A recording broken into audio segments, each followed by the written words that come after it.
embarrassed. Bad. What? It gets difficult sometimes. It's hard. It's hard. It's really. I'm so happy. Hey guys, it's Natalia and welcome back to Unfiltered Fashion Talks. Today we have the one and only Noemie with us today. I'm so excited to talk. How are you? I'm doing really good. How are you? I am good. So if people have not, seen you pop up on their For You pages on TikTok or anything, what is your little intro? Tell us who you are. So my name is Noemie. I'm half French, half Japanese, but I'm based in London currently. I'm a sustainable fashion designer, and I make really fun pieces and create content online. Yes, I love it. Okay, so we're gonna, just go to the beginning. I kind of want to know about your upbringing. Where did you grow up? Oh God, you were in for a I mean, long one. I get it because I kind of grew up everywhere too. So I I know, have that, but okay, really do this really quickly. I was born Okay. in Paris, okay. lived there for 5 years, moved to Japan for 7 years.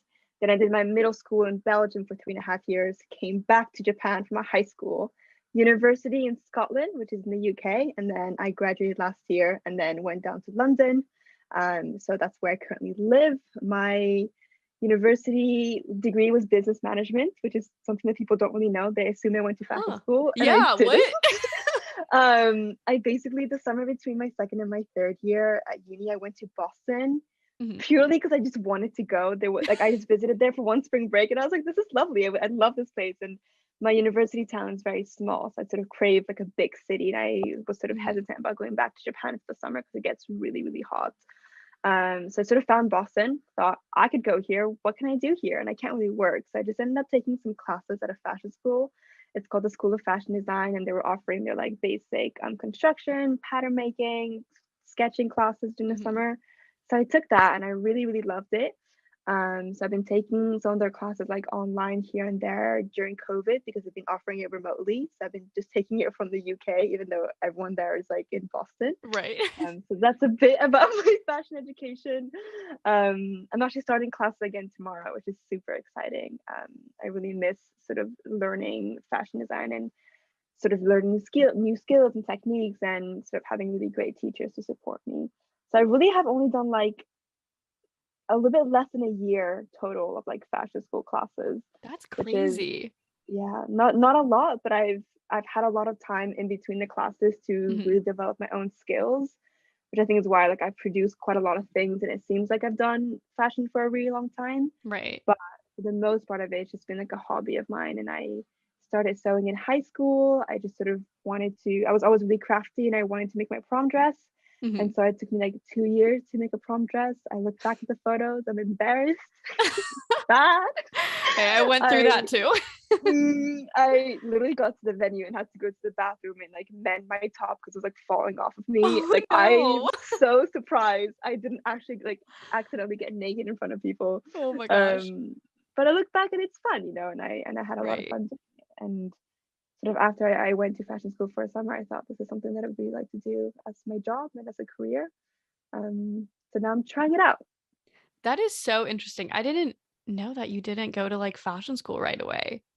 Yeah. What was your like initial plan going into college then? Like, what did you think you wanted to do?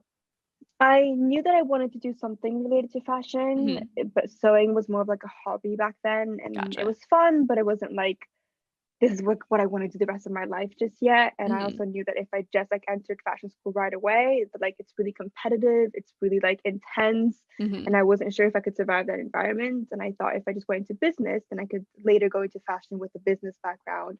But if I went to fashion, I would have a little bit less of options of like going to different industries and doing different careers. So I just thought like doing a general thing and later narrowing down would be like a smart way to do things. I'm quite happy I did that just because I got to do a lot of fashion at university. There were fashion shows and I did costumes for theater shows and musicals and things like that. And I had so many opportunities to do that while also studying a degree that was really helpful for me.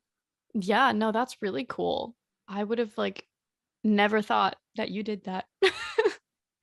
Also, part of me that regrets it a little bit. I would have loved to have gone to yeah, graduate school full time. I especially after like taking classes at the school. I love it so much. So I'm sure I would have done incredible if I'd gone. But I'm just sort of here now, so I'm just sort of trying to make the best out of what I can. Yeah, no, I think it's good because honestly, fashion school, like you said, is very competitive. It's a very high stress environment, you know, not for everybody. So maybe it's probably better that you didn't go. And obviously, like, you're still learning all the same things and like you have all the same skills. Like, I feel like that's something people don't realize, is that you don't have to go to some big fashion school to get all those same skills and stuff. And like you can even learn on your own too. Like, it's not that difficult to try to figure it out. Especially online, with everything being online. You can find so many courses for a lot cheaper as well. And I got like sort of my university experience, so it's not like I really missed out on that side. But yeah, I always suggest people to take like a few beginners classes in terms of construction and pattern making, because I find those really helpful to get the basics down. For sure. But afterwards, like what you choose to do with those skills, you can really sort of go anywhere. Yeah, no, that's very true. So when did you start kind of like documenting things on TikTok? It was about 2 years ago. It just sort of, I downloaded TikTok like we all did at one point. I was bored out of my mind. Can't remember what day it was. And then I remember seeing ads for TikTok on like Snapchat, and they were just like satisfying videos and whatnot. And I got on the app and I realized there were people who were doing sewing videos and fashion design stuff. And I was like, I do the exact same thing. The only difference, I'm not recording any of it. And I remember, do you know Gary Vee? Yes. He's like an entrepreneur. Yeah. He, in one of his books, talks about how cool it would have been if we could see like Vera Wang make her first wedding dress. And I was like, when I look back, 5, 10, 20 years time, and I can have all of like documentation of me making my first collection, my second collection, my third collection, my first clients, that would be so cool. So it was more like sort of capturing all those moments and leaving them on the internet for myself to find later on, and also just to like connect with people and find different people who were interested in that kind of stuff. And yeah, I think I started posting around like December of 2019. It must have been like January of 2020. And slowly but surely, like sort of my platform, I think, grew. Yeah, it's grown quite a lot. You have like it's recently as well, 200,000-ish, right? Yeah, that's and crazy. I just started a YouTube channel, so I'm sort of hoping to see how that goes. I saw that. That's exciting. I love YouTube, and I always tell everybody they need to start a YouTube channel. Also, just like for yourself, like you said, I've had my YouTube channel since like middle school, not because I wanted to be some famous YouTuber, just because I literally love editing and love looking back at my own like videos in progress, even though it's super cringy. After like a year, I'll look back on something like that was disgusting. I know. Same with TikTok though. Like, why?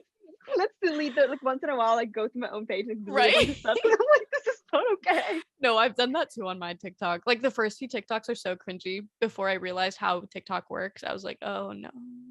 It's a tough platform to get into, I think. The entry barrier is not easy. No, it is. It's a weird one. What was your like first like viral video, or like first few videos that like gained you the audience? Okay, I don't think I've ever said this publicly, but basically I faked it. A friend of mine clicked on and off my video 500 times and boosted because I was getting really frustrated because I was creating all these videos and I was like, oh, like I'm not, like no one's seeing them, and getting like 30 views. And so like my friend went on and off and clicked on it 500 times and it gained like maybe like 10,000, 20,000 views, and that just like boosted all of my other videos, and other people saw my videos, and that sort of like then I grew organically. Oh my gosh. I basically bought my first views. But I think it's back then when like the algorithm was a lot easier to play around with, and I think if right now if you did that, it wouldn't work the same. But yeah, fake. That is so funny. Oh my, I would have not thought of that. We love a supportive friend. Exactly. That is hilarious. Oh my gosh. And it worked. I mean, yeah. But I think that was my first like viral like millions. It's pinned on my account. It's a video of me like watching my own piece walk down a runway. So my very first. That's such a cute video. Years ago. And I don't know who took it, because it was like a friend of a friend who was like, hey, I think that's your friend. Like got a video of her when I was like filming the thing, and like I'm just like in awe and watching the piece. And I think that sort of emotion translated to a lot of people, not just like being happy that you have something that's walking down the runway, but just like the feeling of being proud of yourself. And yes, I think I posted it during like the very first lockdown in like May. And so people were really craving this like positivity and something warm to look at, and I think that's exactly what it was. That was when sort of things also like grew quite quickly, because people sort of found my account. And that's so cool. I love that little video. I think it's so cute, and I feel like it really does like encompass like the way you feel when you do see like even just like somebody else in your clothes, not even like down a runway or whatever, just like somebody that's not you in your clothes. You're like, oh my god. Or even like seeing a piece you made for the first time like sort of put together, yes, and you're like, oh my god, like it's finally worked out, especially when you've been working on it for so long. That like success moment is so special, which is why I also like love filming things, because sometimes I'll get glimpses of like, I'll sort of not realize that I'm recording, or sort of put something up the first time and be like, oh, like it's so nice. And like those moments are so precious, because when you sort of forget why you're doing it, or you sort of lose the drive a little bit, it's nice to have it recorded to remind yourself of why you're doing it and the joy that it brings you when it succeeds. Right, because it doesn't always succeed right away. No, not always. No, that's funny. But yeah, no, I love that you do that, because I always forget. Like I record everything, but I don't think I've ever recorded me like trying something on for the first time, or like finishing something and like getting that reaction. And I love seeing that you do that. I'm like, why don't I do that? What the heck? You should. I don't always, but sometimes I'll like set up my camera in my living room. I'll go get changed in my bedroom. I won't like look at myself in the mirror yet, so to make sure that I come up and get like the first reaction. And sometimes they're really underwhelming, because I'll come up to it and you're like, oh, it's a bit ugly. It's so funny. Sometimes I haven't done a compilation in a while. I'm like, it's just because like I didn't give myself a good enough reaction, which just means that they were organic. But I try to get as many as I can. They don't always work. No, they really don't. I probably have very few that I'm like instantly like, oh my gosh. I'm usually like, oh, I need to fix that. That looks bad. Like, oof. No, the hem, Yes. My gosh. No, that is so funny. So you've grown a lot on TikTok, obviously. How has that like changed your like path that you were on, like career path, or like has that changed like what you want to do with your life, all the things? Yeah, I definitely want to do more content creation, and if one day, it's one of the reasons why I'm moving towards YouTube, is like I would love to get paid for it. Instead of spending a lot of time editing and a lot of time filming, I do really want that to translate to something that's more of a job, which means I can put more effort. Like right now I'm doing everything on my iPhone. I would love to be able to buy like a proper camera and like sort of maybe even like hire an editor who can like edit things really, really nicely and create like really high quality videos. But that is more of like a sort of future, maybe like later this year, maybe next year kind of goal. But I really do want it to be like at least 20% part of what I do full time. Is the dream. Yeah, no, I think you definitely you have the following to get paid. I think it's like difficult for us who are like fashion designers who like will get like a decent audience or whatever on whatever platform, but it doesn't translate to like sponsorships and stuff, because it's like really weird niche content. Like brands that sponsor, like Singer isn't going to just be like, let me sponsor you, or like Juki isn't going to be like, let me pay you to like advertise for me. I would love them to. So it's like, if you're out there. I know that would be a dream sponsorship. Are you kidding me? Oh my god. But it kind of sucks, because I feel like there's so many creators like that have like so many followers, but it's like that doesn't mean they're making money off of it, unfortunately, because like it's just difficult. Also, I think the kind of followers that we have is so niche that their attention is really, really valuable. So like I'm sure you also get loads of emails of like, do you want to try a protein shake? Or oh my god, not the protein shakes. Not the protein. I got one for like vape pens, and I'm like, and the worst is they always start their emails with, hi, we found your account recently, we love the content you create, we can give you a great match. I'm like, have you seen my content? Okay. I get a lot of like fast fashion brands as well. And I'm like, Yes, me too. Like, you've never seen my content, that's for sure. I make dresses out of curtains. Like I'm not gonna sell your fast Literally. fashion stuff. It's so funny. But yeah, it's tough.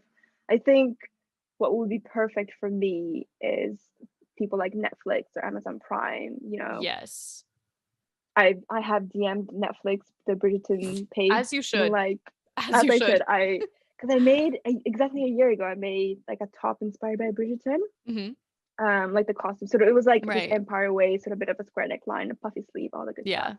And like the video got like 1 million views on TikTok and on Instagram. So I was like, hey, I could do something similar. Like I can't promise the views, but I can do something Right. similar if you want to like sponsor a post.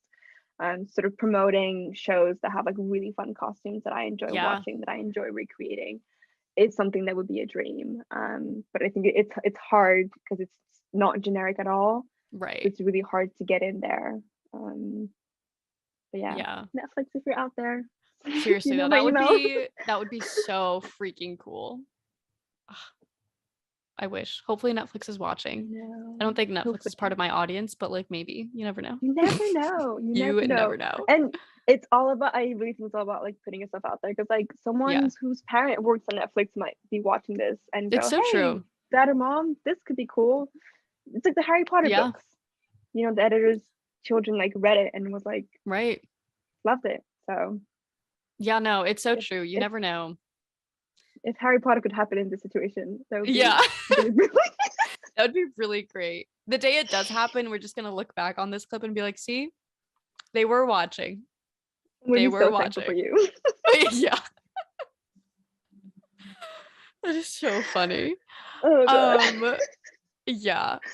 Okay, so let's talk about like where you get your inspo from, how you keep yourself motivated, because you know, living by yourself is rough. Like I get it. Yep. It's like, you know, how do you stay motivated and like get inspiration and all of that? How I stay motivated, I don't. I think Me. people watch my videos. Literally safe. I'm dead.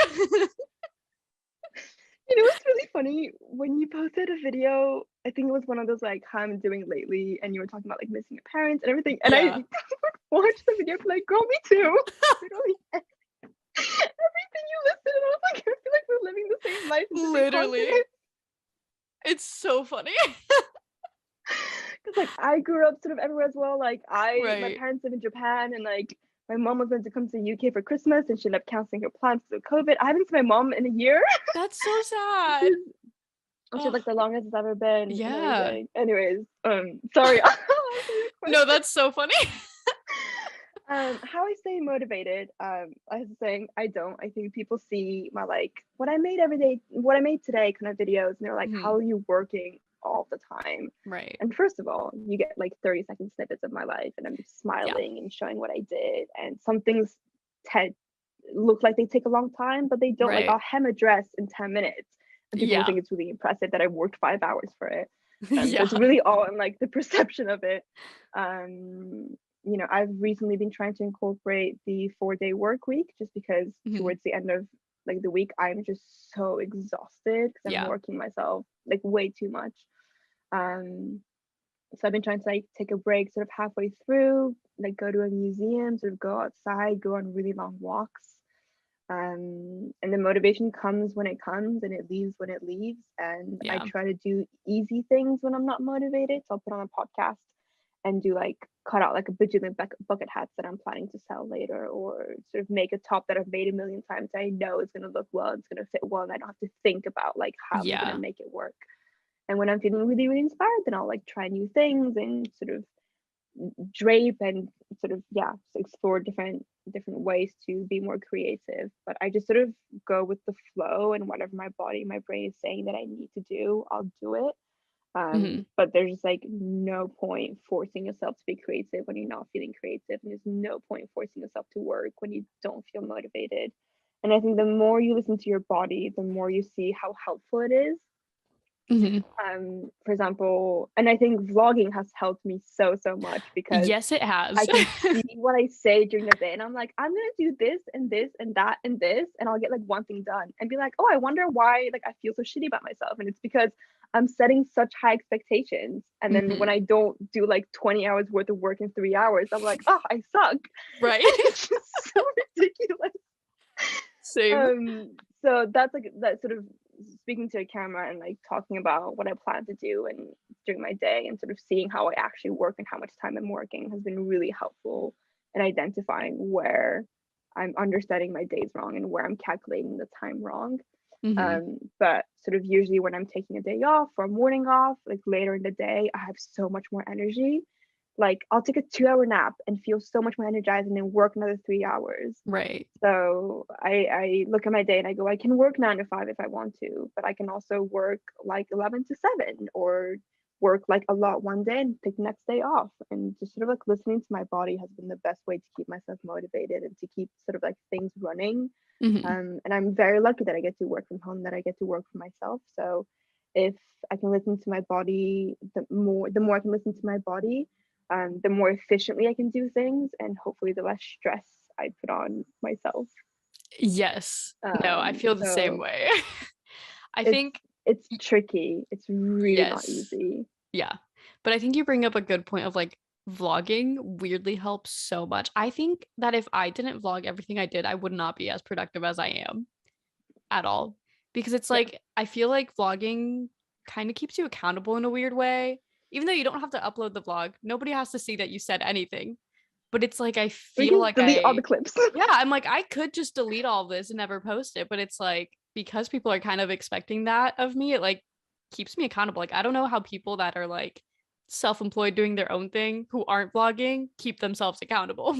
Because I feel like it's like my audience that keeps me accountable, because I'm like, I know they want to see what I'm doing. I know that they're like expecting certain things from me. So it's like weirdly therapeutic. Also, because like if you live by yourself, you're probably not even talking half the day. Like I spend so many days just like, do I even talk? Like, did I talk today? But if I'm vlogging, it's like, it makes me feel like I've talked to somebody, which like maybe is like weirdly depressing to be like, oh yeah, talking to myself makes me feel like I'm talking to someone. But it just like helps for whatever weird reason, you know? I know what you mean. And also gets like get your thoughts out of your head. Yes. In like a nice flowing way, a bit more like a conversation than if you're just talking to yourself in your head. And I've always found that helps. I tend to go like when I feel like I need to talk a bit more, I'll just go live and sort of again like I'm talking to myself and people commenting stuff, but it is helpful and I can just sort of get sentences out. Sometimes I'll go days without speaking and I'll open my mouth and just like words will fall out. Yes. And I'm like, I've lost my English. This is it. No, I feel that. There's days where I like start vlogging and then I'm like, what did I just say? Like those were not words. That was not English. That was not Spanish. I don't know what that was. Like the future editing you that they're cursing at you. Literally, I'm like editing, I'm like replaying certain clips and I'm like, what did I try to say? Like, what? We're trying so hard. We're doing really well. Yeah, we're doing great. We're doing great despite our circumstances. But to answer your question about inspiration, I don't have anything specific that I turn to when I lack inspiration. Like I don't have like a specific book or a movie. Yeah. But since I work with a lot of secondhand materials like curtains, I do have like a stash of curtains that I've bought here and there. And my design ideas usually comes from like the patterns in the curtains or the textures and things like that. So it's usually just inspired by the actual fabrics that I buy. And that's what I love about buying secondhand is that it's not just like a plain white piece of cotton. You have like beautiful embroidered things, and you've got like checkers and gingham and just really, really fun things that people have had in their homes for a really long time or not. And that's sort of where I'll go back to go like, okay, like this really cool pattern can make like a really cool pair of trousers or a skirt or a dress. That's usually too. Yeah, I find that so interesting. I feel like everybody I've talked to about inspiration has kind of said the same thing of like, look at fabrics and then like think about what it could be. And like, I'm the same way. But I feel like all throughout like school, like fashion school, you were taught to like make mood boards and like look at buildings and get inspired. And I just was never that kid. I could never look at something and be like, yes, pants. Like, just not the way my brain works. So I've always thought I'm like the weird one for like being inspired by fabrics and then thinking of something. But everybody I've talked to has kind of said the same thing. And I'm like, I'm so glad this is a universal experience. The mood board thing I really relate to. I took Mhm. like an online short course Mhm. back in 2020. So I took one like based in the UK because I wanted to like treat myself. It was like during lockdown and everything. Mhm. And I took like an experimental fashion design class. And I remember like it just never clicked in me. So we had to go out and like take photos of the nature and like collage it and cut it Right. apart and put it together. And and at the end of it, the teacher, who never learned to pronounce my name, the teacher was like, I think you're like missing a step. Like you need to go one step further. I'm like, I know, I just don't like this. Like Yes. I've never woken up and gone, I don't know what to make today, because I always have a million ideas of what I want to do, because I Yes. have like fabrics in my flat and I know the things that I like to create. Which is why I love the school that I take classes at, because it's very practical. It's like, here's how you make a pattern for this, here's how you make a dress, here's how you construct it, here's how to sketch things. And it Right. never forced like creativity onto you. Mhm. And I think a lot of us who do like fashion design and content creation on TikTok and stuff, like we never lack creativity in terms of what we create. Like Right. I see you guys making things, every single day, and I'm like, oh, I would have never thought of that. And it's so Right. exciting. But I never think you should force your creativity from like random things in the street or your neighbor's tree.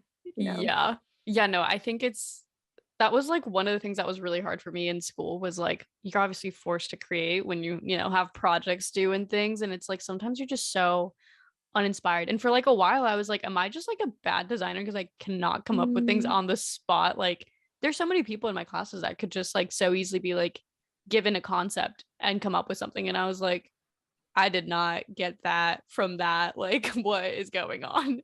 But I feel yeah. like now that I'm not in school and I don't have like I'm obviously have a reason I need to create because I need to make money, but I'm like, it's not like forced, like you need to make something out of this specifically or whatever. Like I feel like I'm so much more creative. Like my mind just like runs free so much more than when it was like forced in a way. Yeah. So And it's you can kind of tell that you have nice. a very specific style and that you have your own ideas. And I think that like shows through Yes. when you're only focusing on yourself. Yes. And as much as fashion school is really important to develop that style, I Right. think when you only do your own work, you can really tell the kind of things that you like. And like that's your unique selling point. So there's no reason why you should be creating anything else than what you want to create. Exactly. Yeah. I feel like that's also one of the things. I feel like, I don't know, fashion school so focused on like these like crazy avant-garde things, which is like really cool and it's like art and I love that. I'm just not one of those people that creates that type of stuff. So I feel like I'm not like trashing fashion school, No. I but think it's like it's there's yeah, people that like it and people who we all just yeah, function differently and we all like things from fashion school, like different parts of exactly. it. Like I just feel like it made me realize a lot of things. But it wasn't like in a bad way. It's just like there's so many different types of designers out there and there's not like one specific mold, but sometimes school tries to put you in one specific mold in a sense because they want you all to be like insanely unique and creative, but like somebody needs to be the commercial type of designer too, like make wearable normal pieces that an average person wants to wear. And like that's okay. They just like don't tell you that as much Yeah, usually. absolutely. Yeah. But that's what we like. I like basic pieces with a little And they're something. and they're lovely. They're so great. They're so Right. beautiful. Thank you. And like people wear them. Like, that's the thing. I'm like, I want people to wear my pieces. And if they're super crazy, nobody's gonna wear it, or at least not wear it like as often or whatever. Mm, So, it's not like a yeah. bad thing, but I feel like it took me a while to get to that thought process, like, oh, it's not a bad thing, you Yeah, know. yeah, yeah. But I think if anything, the fact that you found like exactly what you want to do within fashion design, I think that's really impressive. yeah, Instead of like following the traditional line, you just went like, this is what I want to create, this is what I want to sell. I'm gonna sell it, people love it, I'm gonna keep doing it. And I think that's like a lot right. more resilient than just like blindly following a path that's been given to you. Yeah. I mean, yeah, it was kind of the pandemic's fault that I did all this, but like, you know what? I'm not mad about it. But are you ever planning on starting like a brand or like selling actual pieces, or what's the So I vibe? do take clients actually. Right. I know I that. haven't really publicized it. I've just sort of like agreed to things here and there and Yes. Yeah, things that yeah. I find very creative. This is gonna sound silly, but I don't think I'm there yet. I still want to No, that's experiment fair. with the pieces that I want to make. I'm taking classes this semester. And I think a little bit differently to you, I want to focus, instead of like making a lot of pieces of like similar designs, I want to focus specifically on like one piece per client that's like really fun and creative. So my dream is to make like concert outfits or pieces for music videos So and like cool. red carpets and things that are creative, things that are made of like plastic and use a hot glue gun. And it's like pieces that are made out of like, did you see my Met Gala challenge dress? Yes. So I made this dress for the Met Gala challenge, which got featured on like Teen Vogue. And do you know that beautiful. Instagram bought the rights to my photos? That is so cool. I know. Oh my gosh. My one cool fact. So they cool. reached out and they were like, "Can we buy the rights?" And I was like, "What do you mean?" And they used it in an ad, which is like, it's like incredible. That's insane. But that dress was made out of like plastic, like movers plastic that you like wrap around your furniture, that my neighbors had used, and then they like chucked it in like the communal garbage, and it got like rejected by the garbage people because they had like bought it on the wrong day. So I like took it home with me, and I was like, I can make something out of it, and I'm making like a dress out of it, like hand sewed everything, and it was so much fun. And it's those kind of like creative projects with like a fun prompt, but very broad, and you can do like any of your interpretations, and you create something that's never been seen before. No one would go and like see and go, "Oh, I'd wear that." But that's what I like about those kind of fun projects, and sort of I love online challenges like that. So that's sort of my goal, but I also am aware that there's a lot of skills that I've yet to learn. And also like you said, I need to make money. So unfortunately, I'm trying to find a good balance between like continuing to learn through fashion school and expanding my own voice as a designer through like fashion shows and making collections and things like that to showcase to future clients like this is the kind of work that I do. And at the same time, not taking like all the clients in the world just to make like a minimum amount of money, because I know that I have a lot of work to like improvement to do right now, especially because I just graduated from university, from like business school, you know, last year. I still have so much growing and learning to do in terms of my designs. But yeah, that would be the dream. That's really cool. And I think you bring up a good point, because I feel like sometimes I rushed into it a little too much, or not that I rushed into it, but it just grew a lot faster than I was expecting it to grow, like really, really fast. And yeah, like I don't feel like I have all the skill sets in the world to be doing what I'm doing, which is like really stressful sometimes. But like, I've learned so much in the past like 2 years almost of like doing this, but it's like I've made so many mistakes. I'm like, I definitely don't have all the skill sets to be making all the things that I'm like making, especially to like, you know, different sizes and things.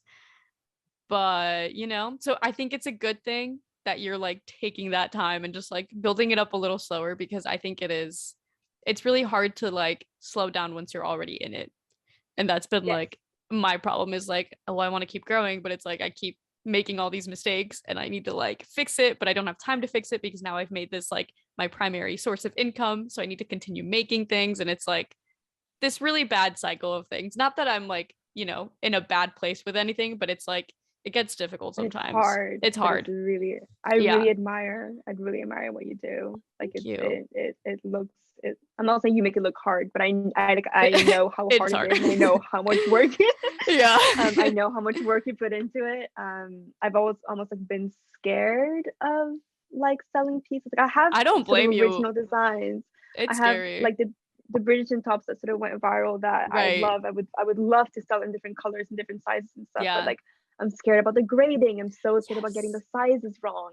And I know, you know, I don't want to just like release in really like a small range of sizes, but also like I don't have the capacity to grade all of my patterns, and also don't have the knowledge to do that in all like the sizes available.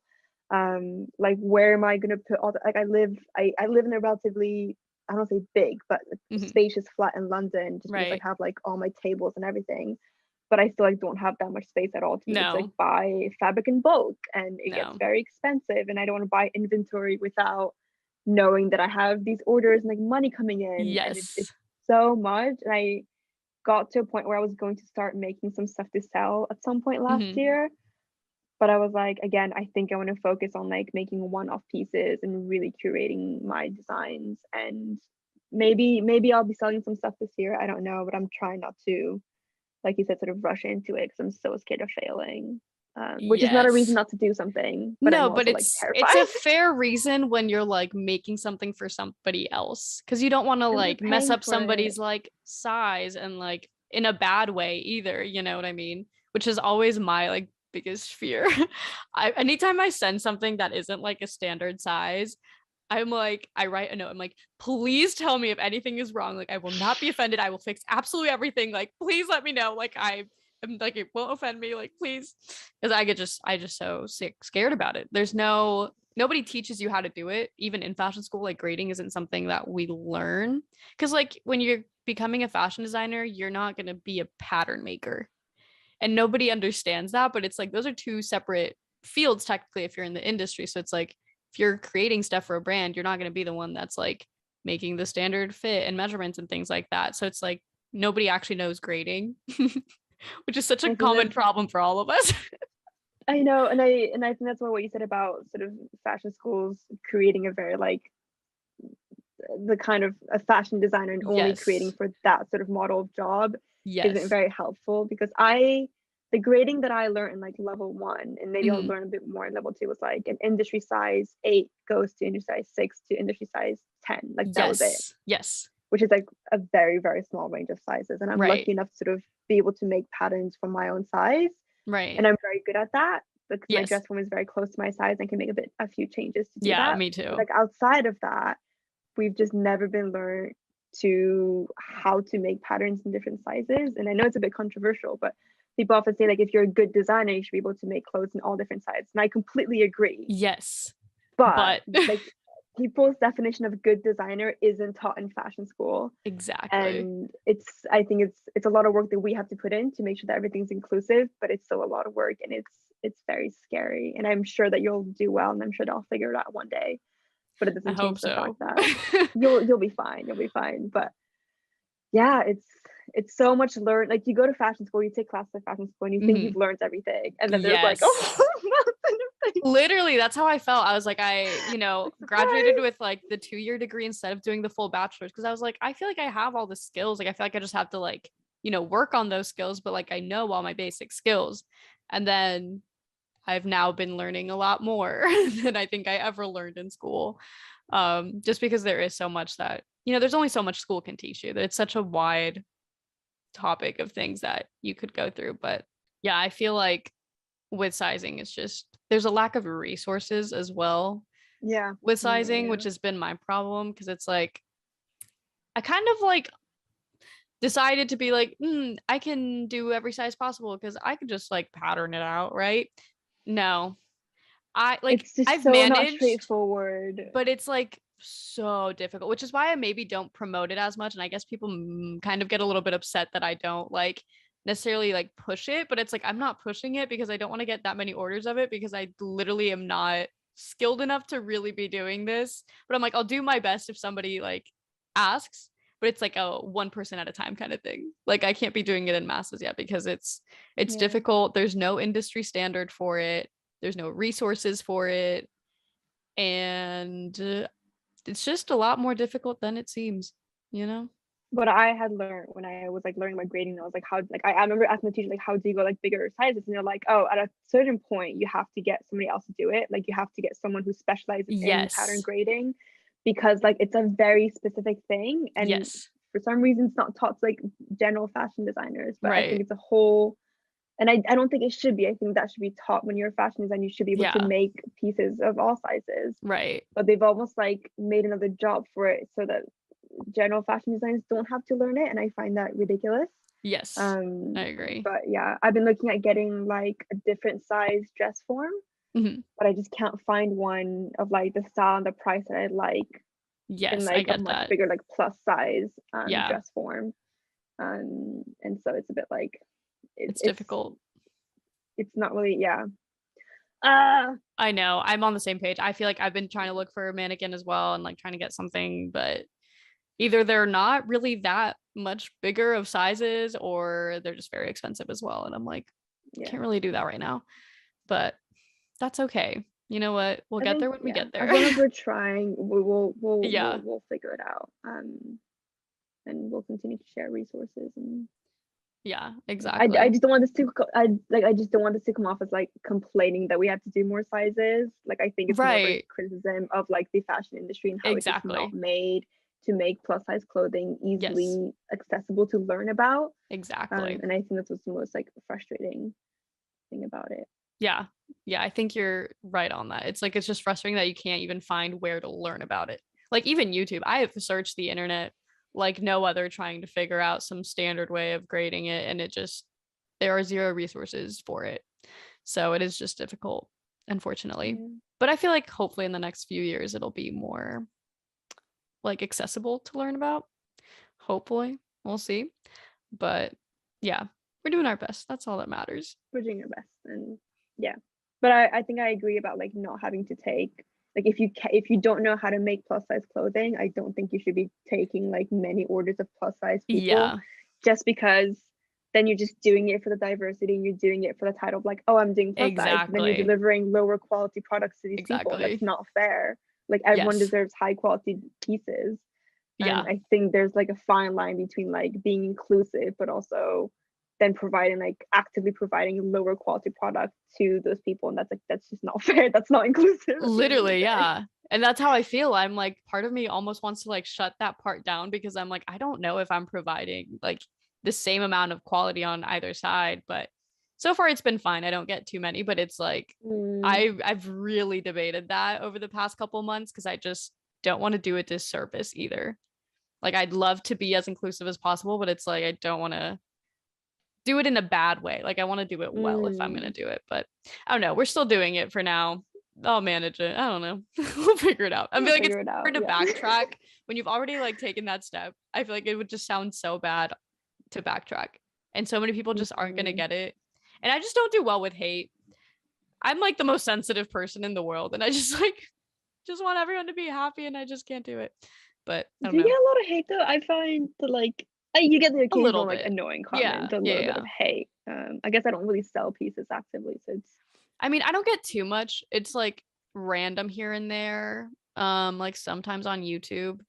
I end up deleting it half the time because I'm just like, I don't want to see this and I don't want it to be yeah, there. So most people just assume I don't get any because I just delete them. secret. That's what I do But sometimes as well. yeah, because you have to, because then if like one person sees a negative comment, then more people want to like, chime in on that conversation, and then it becomes this whole thing. And you're like, no, stop it before it gets bad. You know, one thing that scared me about YouTube is that Yes. someone once like took my video and then like posted it on YouTube, like I shorts, like Mhm. I TikTok of mine and posted it on Right. YouTube Shorts, and got like loads of views, and I was always like really mad about it because like What the frick? and I had like yeah I know, so I had to like, report it and be like, this is my video from TikTok Yeah. and whatnot. And some of the comments were nice, and some of the comments were like, nope, don't like that. And I was like, Yeah. It's so harsh for no reason. like, I don't know if I'm ready to go to YouTube. Like, if everyone's gonna be like that, and obviously, if you're posting your own stuff, I think there's a difference between somebody else posting your Yeah. content because they don't think you're seeing the comments. Right. But it is. I find that quite a lot of people on TikTok tend to be a bit nicer when it comes to like creating nice things. You're Yes. like showcasing what you're making. Yes. It's hard to sort of see someone work really hard on something and go, that's really ugly. It happens. It happens. It does. It does. But I think less often than it does on like Facebook or like YouTube. Oh my God, yeah. But we'll see. I'm scared. Yeah, no, it is a little scary. I mean, honestly, I don't get that many, but yeah, I don't know. I feel like you just have to like really remember that like it does not matter. Like these people don't know you. They're never going to be like future customers, obviously. So it's like it really doesn't matter. I'm like so many people, like not so many, but I've had like random comments here and there be like, I would never buy that for that much. And I was like, okay. Okay. And you're clearly not my like ideal customer. Like, cool. What do you want me to say to that? Let me lower the price for you so you can buy it. Like, you know what I mean? It's just like it really is so stupid. But like it'll still get to me. I'll be like, oh, why wouldn't they want to buy it? But then I'm like, it's not everybody's style either. 52736 want to buy my dress? Literally, I'm like, what it's so ridiculous. I'm like, you can't please everybody, and that's like obvious, especially with like clothing. It's like not everybody's the same style or like anything, so it's like you can't please everyone, and it's fine. But sometimes it's hard to remember that. I don't think we've talked about London Fashion Week or anything No. on the podcast. I feel like we talked about No that big before we deal. started recording, but like not during. Yeah, what the Right. heck? Let us know. London What are Fashion the Week. details? Yes. Oh my gosh. And yeah, we're Exciting. invited, but I feel like it's a bit far. Yeah, a little bit. I wish. Yeah. Would be nice. It's really, really cool. So I have a friend called Lucy who is a model, and she had like a skin condition called EB. She does a lot of modeling and raised a lot of awareness, and she's really brilliant. She like modeled for my collection last year. And she was showing at a fashion show in September for London Fashion Week, and she was like, "You should come." So I was like, "Cool, I'm just gonna go. I've just moved to London, see what's up." And it was like the most inclusive and diverse show I've ever seen. There were like models of all different sizes, like with disabilities as well. Like you sort of see, you're starting to see different skin colors and sizes, but disabilities don't. And there were like models in wheelchairs, models wearing using canes. And it was just so refreshing to see, and just like beautiful and wonderful. And I remember being like, I would be so honored if, you know, all these beautiful models could wear my pieces. So actually halfway through the show we had an intermission, and there was sort of like the MC was like talking about different stuff, and they went, if anyone wants to come up to the mic and sort of like introduce themselves and sort of pitch themselves, you're more than welcome to. So we were all like raising our hands, and like I luckily got chosen, so like went up to like That's so funny.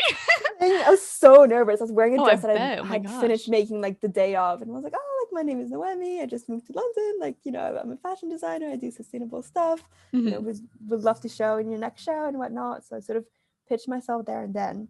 And then a month and a half ago, they put on their Instagram that they were looking for designers, so I applied, sent in my collection, and yeah, it just sort of came about quite like organically. I went something, thought it was great, and wanted to apply, and now I'm involved, and I'm so excited.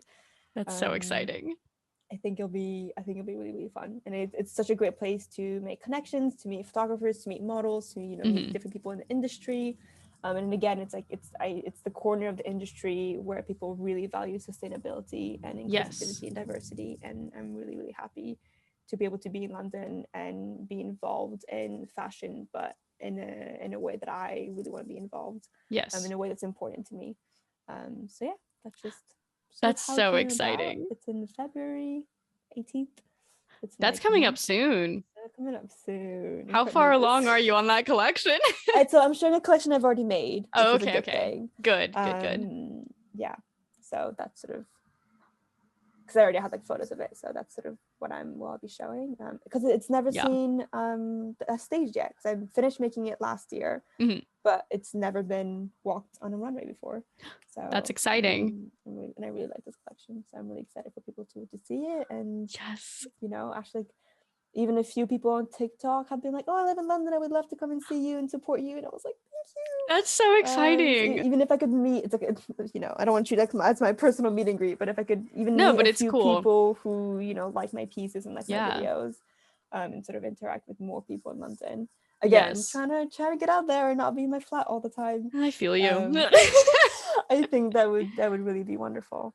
So excited, and I'll get so much content out of it as well. So yes, I'm so excited for that content. Oh my gosh, that's gonna be so exciting. Yeah, and then I've got like a bunch more fashion shows later in the spring. So busy, very busy, but exciting. And I say, you know, like as much as I'm trying really, really hard not to burn myself out and sort of to take care of my mental health, like if I'm ever going to be too busy, it's going to be right now in my life, and I'd rather do too many things and be tired afterwards and do not a lot and then regret not doing enough. Right. So when I went to the fashion show in September, I remember thinking, if I'd known about this, I could have applied. Like if I'd actually Googled something like sort of small designer show in the fashion week, I could have maybe found a way to do it. And I remember thinking about it and not doing it because I was too scared. And so I was just like, my pieces deserve to be on a runway, and there are people that would enjoy watching it. And so, yeah, I'm putting myself out there in any way that I can at this point. And just sort of that's what you got to do. Okay, so putting yourself out there, what are your like best tips for people that want to start putting themselves out there? I think starting with content creation in general, I have found that when I sort of pitch myself to anyone, you know, and I say, oh, I do TikTok or I do like fashion design, to be able to pull up like my Instagram page right away to say this is exactly what I do, right, is impressive, but it also means like when you have a portfolio online, you can directly send it to somebody. Like when I sort of messaged Netflix Virgin show, I was able to link my Instagram note address and go like, these are the kind of pieces that I've made, or this is the kind of stuff that I do.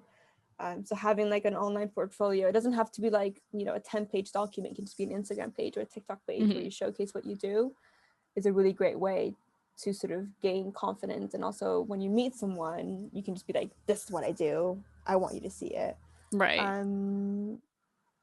I don't know. I think so much of the fashion industry's connections, like my friend Lucy, who invited me to the fashion show, was like a friend of mine who had reached out because I did fashion stuff at university. So that sort of was a combination of luck and also me doing stuff and her reaching out to me. But just like me, a lot of different people and try a lot of different things. My first fashion show I did at university, the creative director of the fashion show had seen my pieces in a costume in a play, the musical, I think it was Into the Woods, and I'd made like a bunch of the princess costumes. It was so much fun. And she saw it, she was like, oh, like she's really talented, we should maybe talk to her about what we can do in terms of the fashion show. So that's sort of how it came about. So just like trying different things in sort of the area that you like. It doesn't have to be exactly what you want to do, but sort of making connections and just gaining experience, especially when you're at university. Like just gaining experience in different areas of the things you're interested in is the best way to meet people. And you know that your friend's father could be something, your you know friend's sister could know somebody that does something that you know might then lead you to something you're interested in. It really could be anything. But just like, I know that the tips to get out there, just get out there. Is it very helpful? It's true. But I do think it's true. You have to, I think less and just do more. I think that's good. And even if you try something and you hate it, then at least you know that's not what you want to do and you can move on to trying something new. So that's what I hope that's good advice. No, I think that's good. I think sometimes people just need to hear that you need to just start, like just do. And I feel like that's the simplest advice, but it's like really what you just need to do is just go for it. Yeah. And I think it really does come together. Like there was a point where I didn't know what I was going to do. And I just sort of tried a bunch of different things and liked a bunch of different things and sort of combined different sort of interests and skills and things like that. And here we are. And here we are. Crazy. In our flats. Yep. Living the dream. I'm so happy. That's what I've always wanted to do. Me too. It's really great. Oh my god. This is so funny. So on that note, thank you for coming on.